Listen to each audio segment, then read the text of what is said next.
Hey guys, welcome to my channel. My name is Diana and I am a homeschooling mom of 3, and you've stumbled upon the second video in a series of videos that I'm creating for the new homeschooling parent. So if you haven't checked it out already, be sure to click on the card up in the top here or in the description below, a homeschool for beginners video. So there I'm sharing my tips on what you need to do if you are starting this homeschool journey and need some guidance. Also, if you're new to homeschooling, you have to check out my new ebook. I launched it about 3 weeks ago, and it is the Homeschooler Beginner's Guide. And what I did is I created 35 pages of resources for the new homeschooling parent. My intention was to make it easy to digest and simple with all the information you need in one spot. In this guide, you'll find step-by-step instructions on where to start. You'll find your most asked questions answered, tips from veteran homeschool moms. You'll find a curriculum buying guide. You'll find schedules, routine charts, printables galore, quizzes, a breakdown of all of the homeschooling methods, and more. I actually have a special chapter that's near and dear to my heart, all about self-care for the homeschool parent. And so all of that is in there. I have a special coupon code for my YouTube friends. So be sure to check out the description below to get the link to where you can grab the book and the coupon code as well. So today's video is going to be all about things that I wish I'd known when I first started homeschooling. We are entering into our 5th year of homeschooling, and I've learned a lot these past 5 years. And my hope is that I can share something in this video that you can take away and will help make this homeschooling year easier for you. So yes, this video is geared towards new homeschooling parents, but I think there are some things in here that would work for those veteran homeschool moms as well. So let's get started. The first thing that I wish I'd known before I started homeschooling was that homeschool is not school at home. Now, I know we're in a really unique situation right now in 2020, and almost all parents have experienced schooling at home in some capacity. And I could hear them use the word homeschool interchangeably. And that's so far from what homeschooling is. It's not replicating a school setting at home. It's so much more than that. And when I first started homeschooling, I had this idea that I had to replicate a school setting in my home. So my kids had their designated desks, and they had to raise their hand and ask to go to the bathroom, and it just didn't work for us. I'm sure there are families out there that thrive in that scenario, and that's wonderful. Homeschooling doesn't always look like that. So for us, it was way more relaxed. And when I was able to embrace that idea and realize that it really could be whatever our family needed at that moment in time, we were a lot happier, and things went so much better for us on our homeschooling journey. For us, a big part of homeschooling is learning from life. Yes, we have curriculum. Yes, we learn from books, but learning from real life is a big part of our learning journey. And it's something that I want to foster. I want my kids to understand that learning for us doesn't happen in a brick and mortar building from a certain time to another time, from 9 to 2. It's something that's a way of life. And it's something that is happening all the time, morning to night. And so also understanding that idea helped me realize that it's less about the setting that I'm creating at home, so the school setting I'm creating at home, and more about the way I choose to look at learning in general, and open my mind to the idea that there are so many beautiful ways to learn. So the second thing I wish I'd known before I started homeschooling was that I have control, that I have control over what my kids learn, how they learn it, when they learn it, that really my children's education is in my hands. And I know that seems like it could be a lot of pressure, and I'm sure a lot of families feel that pressure in regards to doing it right. But there's a lot of freedom in that as well. I'm going to give you an example. So when my first daughter started her kindergarten year, we had our curriculum.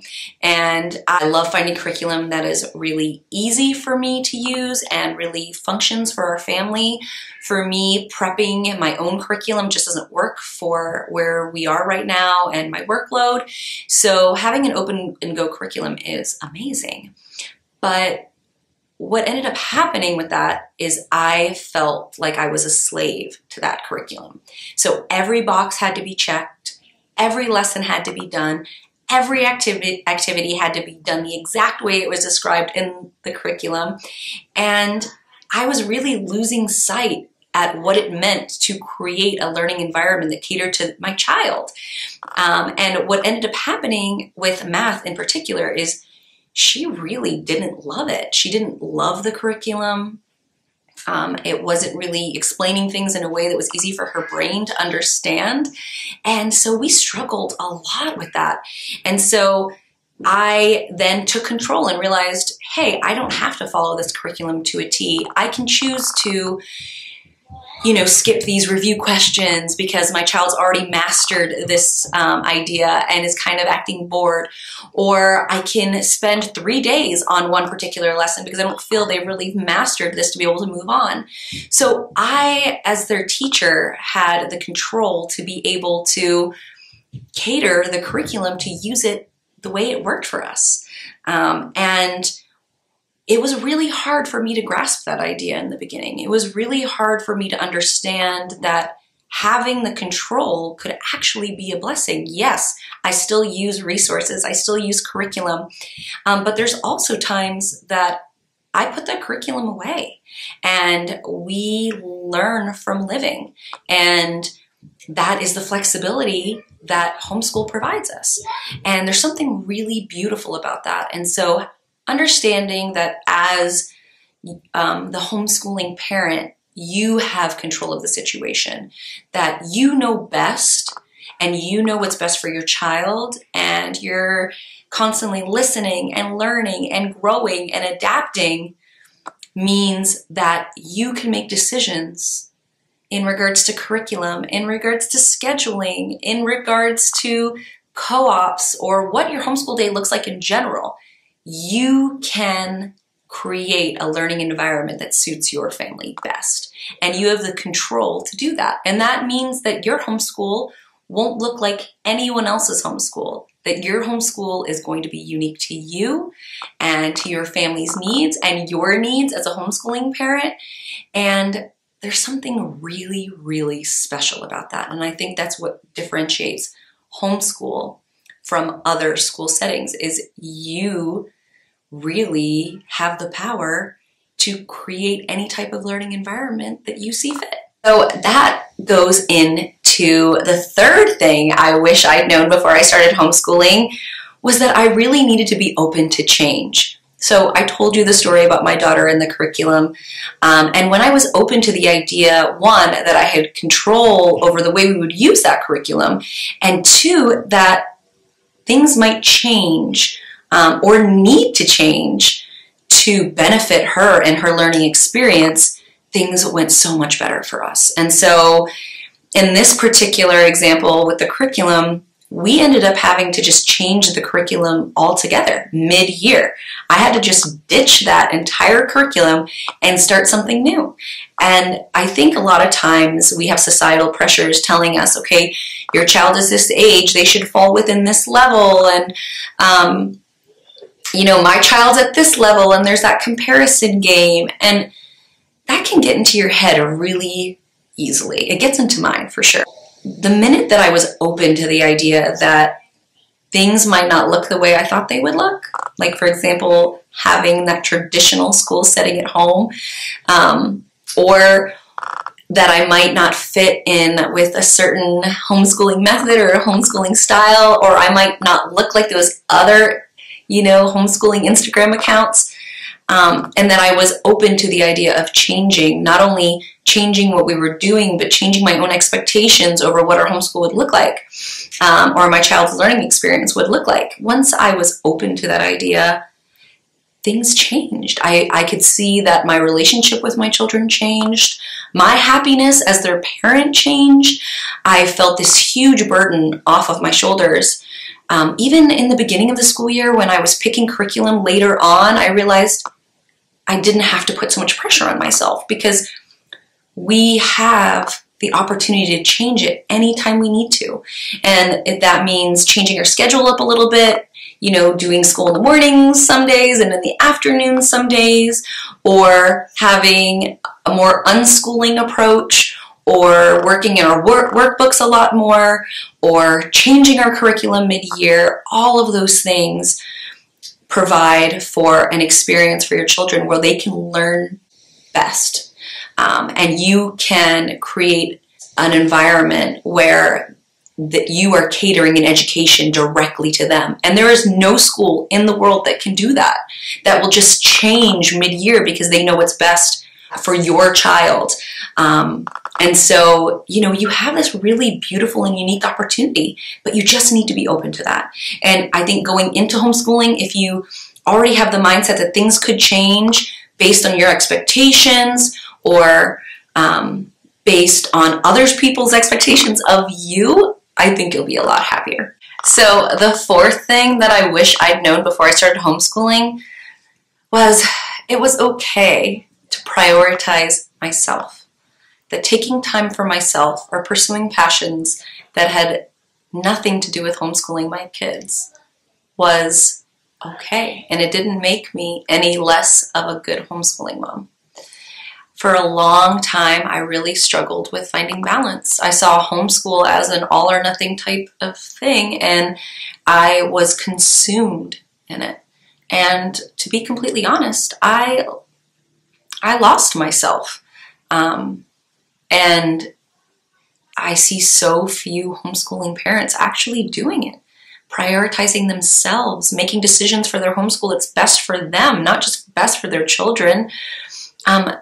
I'll give you an example. Sometimes I consciously make a decision to tweak our schedule, not just because it's what's best for our kids, but it's actually what's best for me.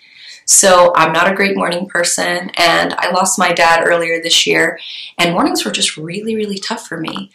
Now, there was a period that we just didn't school altogether, but when I was trying to get back into the routine of things, I still really struggled in the mornings. And generally, the mornings are when my girls are ready for school and when they do their best work. But I, at that point in my life, prioritized myself and my own healing and my own mental health. And for me, having quiet mornings where we would just read, or they would play on their own and I could have my coffee to pray or meditate and just spend time by myself, that was really life-giving to me. The homeschooling mom I was 4 years ago would have never done that for myself. And I really look back on that person and realize I suffered for nothing. It's not a disservice to my children. It's actually like really good for my kids, for them to see that I'm prioritizing my own mental health, my own self-care. Would I want them to grow up to be humans who are unhappy? No. I would want them to know how important it is to take care of ourselves. And by me being this like selfless martyr, I'm not doing anyone anything. So I prioritize my mental health. And sometimes that looks like quiet mornings. Sometimes that looks like leaving the house on a weekday, even though it's normally the time that we would be doing lessons. Sometimes that means ditching school for a few days to go to the beach. Sometimes that means, you know, working and prioritizing my work and not feeling guilty about that. And sometimes that means spending time with friends and venting with other homeschooling moms about the struggles that I'm feeling and facing. All of those things are just as important as the curriculum you teach. This isn't just for your kids. This is a journey for you too. And you need to realize that your happiness and your mental health is equally as important as their education. And I truly believe that if you are filling your cup and giving yourself what you need, you will be a better mother, a better teacher, a better person in general for your kids. And just think about those actions that you're emulating. and what you want for your children and how you want your children to look at themselves when they grow up and how you want your children to respect their own needs and their own wants and their own desires. So this is something that I am so incredibly passionate about. I talk about it in my book a lot. You carry a lot of guilt. I think just parents in general just carry a lot of guilt about being good enough, being all the things at any given time for our children. And I think that's beautiful. That shows how much we love them, how much we want to give to them. But we can also love them and want the best for them and provide them the best education and take care of ourselves. So this leads me into my final thing I want to talk about today. And based on talking to many new homeschooling parents who never thought they'd be put in this position and are taking on homeschooling for the first time this year, I hear this same thing over and over and over again. And to be completely honest, it breaks my heart. It really does. But then I'm reminded that I feel these same insecurities. Last thing that I wish I'd known before I started homeschooling was that I am not failing my kids, and I am capable, and I am good enough for them. But we need to remember that we are in a position to provide our children with something so much greater than actually what they're losing out on. You know your child better than anyone else. You've spent more time with your child, you've lost sleep, you love them, you care for them, you know them. And there's no teaching degree that can replicate that. I think if we just remember that this doesn't have to look like the classroom, that teachers, they are incredible and they're amazing and they are equipped to handle those unique situations with classrooms of 20 and 30 kids with diverse needs and distractions and meeting learning thresholds and all of those things that we just don't need to know as homeschooling parents. We're not in those same situations, and so the requirements needed for classroom type learning become irrelevant when you're learning at home. A lot of learning happens by doing, by experience, by sitting together, snuggled on the couch and reading together and talking. And you are capable of that. You are your child's best teacher. You've always been your child's best teacher. You were their teacher. You've been their teacher since the day that newborn was placed into your arms. Nothing has changed. So we just need to remember that. And I think we need to change the narrative. We need to stop saying, oh, my kids are missing out on this. They're not getting this. I'm not providing them this. And focus on our strengths. What are we able to provide them? What unique opportunity will they get from us? Maybe you are super structured and organized. Maybe you're not. Maybe you're really creative. Maybe you love to read. Maybe you really enjoy being outside. Focus on your strengths and bring that into your homeschool. And start thinking about all of the things you can provide your child and how beautiful and unique this opportunity can be, instead of focusing on everything they could potentially be missing out on. Because I think if you spend the time to write it all down and realize that there is so much beauty in this chapter, that yes, we're in a unique situation and there are more homeschoolers now than there have ever been, and a lot of you probably pushed into this. You never thought you would ever be in this position where you'd be homeschooling your child. But maybe it was meant to be. Maybe there's a reason behind it. And so take this opportunity to build on your relationship with them, to spend time with them. Gosh, I wish in the beginning I really knew how important building on our relationship was. It helps every other aspect of homeschool. And so if you're just starting out, maybe you just take a few weeks and do just that. Just play with them and read with them and just get really close with them, understand their needs and their wants and what brings them joy, and just spend that time with them, fostering your relationship before you open up any book. So there you have it. I bet I could talk for another hour about all the things I wish I'd known before I started homeschooling, but I think this really sums up how I feel today and the really important things that I've taken away from the past 4 years. And if I could go back and tell myself that, I think I just would be better off. Those are the 5 things that they just make my homeschool better. And they're things that have taken me a really long time to realize. And I'm hoping from this video that you could get just a little snippet. Even if you just take one thing from this video, my hope is that it will make your homeschool more joyful. It will make your days easier. It will make you as a homeschooling parent so much happier, because that's important too. Not just them, you're important too. So I hope this video was valuable to you. I hope you'll subscribe to our channel and spend some time here looking at our other videos and turn on the notifications so you get to see the next video in the series. I have so many ideas of things I want to share with you guys, of ways that I can hopefully be helpful to you and your homeschool journey. And if you haven't had a chance to check out my book, please go into the description below and click on the link and read a little bit about it. See what other moms are saying about it. See if it'll be a good fit for you.